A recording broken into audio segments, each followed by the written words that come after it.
เช้าวันพฤหัสบดีนะครับภาคของข่าวบอกอย่างนี้ครับตู่ปลื้มโชว์รับวัคซีน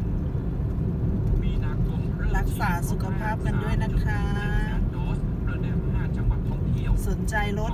โตโยต้าใหม่ป้ายแดงทุกรุ่นนะคะติดต่อพี่หนึ่งได้เลยค่ะวันนี้อยู่นาทวีนะคะจากซิโนแวค200,000 โดสจ้า1.17 แสนโดสทำพิธีรับมอบที่สนามบินสุวรรณภูมิชี้เป็นวันประวัติศาสตร์ของไทยเผยส่งให้กรมวิทยาศาสตร์การแพทย์ตรวจสอบคุณภาพ